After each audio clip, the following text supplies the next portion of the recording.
নমস্কার জোহার। আজকে আরসা থানার কেন্দ্রিক গ্রামে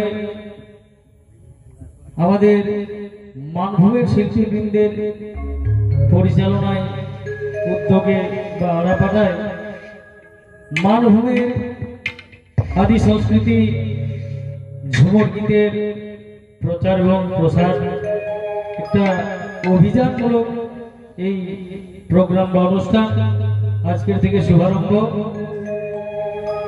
তাই আপামর জনসাধারণ তথা মানভূমির আনাচে কানাচে যেসব ঝুমুর শিল্পী ঝুমুর প্রেমী বন্ধুগণ আছেন, সংস্কৃতি প্রেমী বন্ধুগণ, বিদ্যুৎ সাহিত্যজন, সকলের কাছে আমাদের আশা আকাঙ্ক্ষা, আমাদের এই অভিযান, এই উদ্দেশ্য যেন সফল হয়। সত্যি সত্যি মানভূমের এই মাটির মানুষের কাছে ঝুমুর একটা প্রাণ স্বরূপ। মানুষ শুধু খায়ে দায়ে বাঁচে না, তার বাঁচার আরো একটা রসদ থাকে এবং সেটাই হচ্ছে আমাদের নানা আঙ্গিকের 12 মাসের যে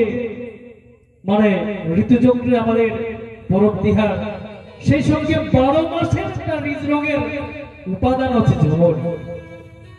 এই ঝুমুর নিছক বিনোদন নয়, এই ঝুমুর আমাদের বাঁচার তাগিদ।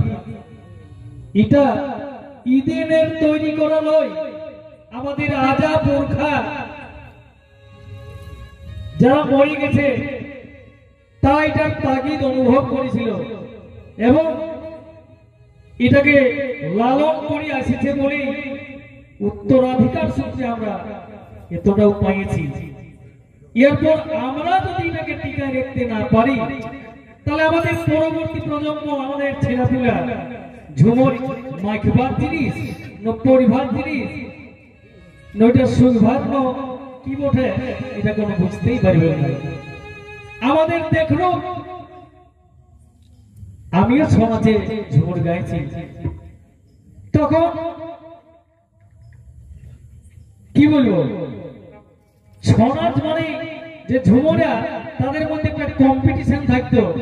ও যে ঝুমুরটা বললো, ও যে সুরটা বললো, আমি ওটা বলবো না, আমি এটা আগেই ওটা শুনছি যে ও কি বলছে কি নাই, আমাকে তো অন্য বলতে হবে। আর এখন দেখা যাচ্ছে সেই ঝুমুরের যেটা নিউক্লিয়াস, সেটাকে ঝুমুর, সেই ঝুমুরকে বাদ দিয়ে আজে বাজে জবরদস্তি করে ঢোকাই দিতে সুর, যেটা ঝুমুরে ছড়াতে সময় কোনোদিনই মানানসই নয়। এবং এটা বিশেষ করে দোষ দেব আমি ছড়াতে, যা কেসিও বাজা আর গাহুয়া ধরিদারি কোনো দোষ নাই।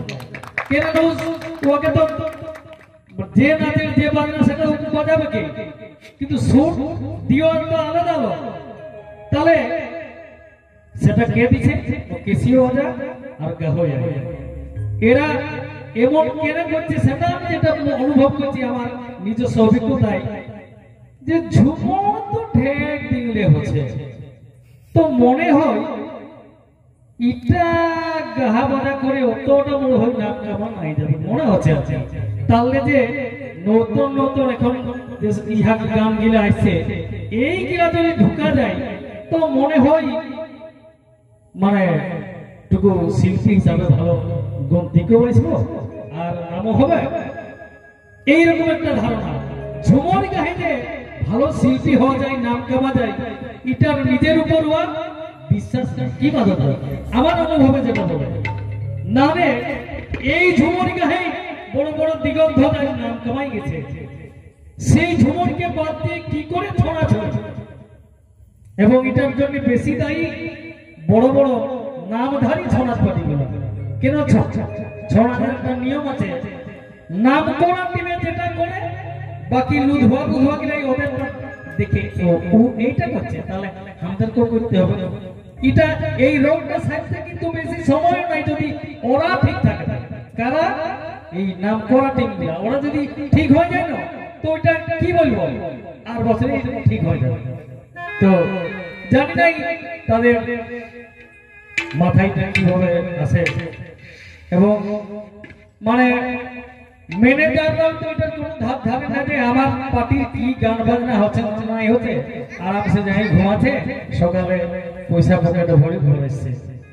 তো আমি অনুরোধ করব দাদারা, আমাদের যে পরিচয় আমরা যেটা নিয়ে বল ধরি দম ধরি, এই নিজস্বতাকে যদি আমরা নিজেই বিসর্জন দিই, নিজের দুর্বলতা মানে কি বলবো, এটা দুর্বলতাই বটে। আমাদের কি সুর নাই, আমাদের ঝুমর নাই? হাজার হাজার ঝুমর কত কত নামি দামি কবিরা লিখে গেছে, আমরা তো এই দিন টুকটাক দেখো জানবে কেমন হল। আমারটা মঞ্জুর লাগতে পারে, নাও লাগতে পারে, গাদা গাদা ঝুমর ভালো ভালো ঝুমর আছে, বাইছে নিয়ে গা হয় বাবা। এখন যা নাম করা এখনের ছড়াদের হইয়া গোলার সব খুব মিষ্টি, খুব সুন্দর গাইতে পারে, কিন্তু কথা হচ্ছে তুমি যদি ভালো গাইতেই পারো তবে কি কানা শাকে প্রস্তুত দিলে মানাবে? যদি ভালো না ধরিয়াই বলো, কানা শাকে প্রস্তুত দিলে মানাবে? তাই আমি বলবো ওইসব বাজে যে ধারণা যে এইসব গান ঝুমরকে বাদ দিয়ে নাম কামা যাবে না, কেন ওই গান হয়ে আমরা দমে আছে। আর আমরা যে সংস্কৃতি বাঁচাও করে মানে দিন রাত মানে কি বলবো ঘুম হচ্ছে নাই, খাটে মরছি, এটা কিন্তু ওদের মাথায় ঢুকছে না। আর ওই গানটা যে বাংলা গান হিন্দি গানও শোনাতে চলছে, এর ভাই কুমার শানুলের নামই হবেই গায়ে বল ওইটা গাইতে তোকে কে ডাকবে? আর যদি ছনাত নাই, ছনা ছনাইতে তুই শিল্পী সাথে লই, তোকে শুধু ঝুমর গাইতেও লোকে ডাকবে, কেন তুই ভালো গাইতে পারিস? তাহলে সেটা তো তোকে সেইভাবে বোঝাই রাখতে হবে। তো আমি এই মঞ্চ থেকে অনুরোধ করব, আমরা নিজের মা বাপকে যেমন সম্মান করি, তেমনি আমাদের ঝুমর মা বাপের সমানেই বটে। কেউ তাদের এই ঝুমরের জন্য আজ আমাকে দু লোকে চিনেছে। ওই যে গানগুলা, এই যে বাংলা গান হিন্দি গান ঢোকা দিতে শোনাছে, ওই গানটা যে গাইছে ওয়ালে ভালো গাইতে পারবে না, ওয়ালে ভালো নাম হবে তো। এই বাজে চিন্তাগুলা বাদ দিয়ে আমাদের যত যত বেশি করে পারা যায় শোনাতে ঝুমরের ব্যবহারটা করতে হবে, তবেই তার নিজস্বতা থাকবে, আর নাহলে বিকায় যাবে।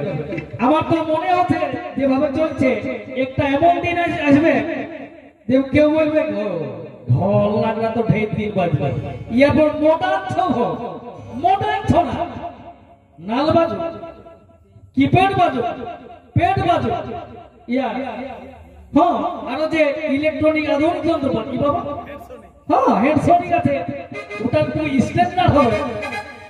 এই যে জিনিসটা এটা ঝুমর যন্ত্র লই, কিন্তু দেখুন সভা এখন যদি হারমোনিয়াম নিয়ে বসে মাধব দাদু বলে ও বাপেরা ঠেঠা আপনি ওঠে এদের তো আমার নাই, এই করতে করতে আমাদের নিজের জিনিসগুলা হারাই যাচ্ছে, আমার এই ধারণা। তারপর আপনারা কি বলেন, মতামত দিবেন।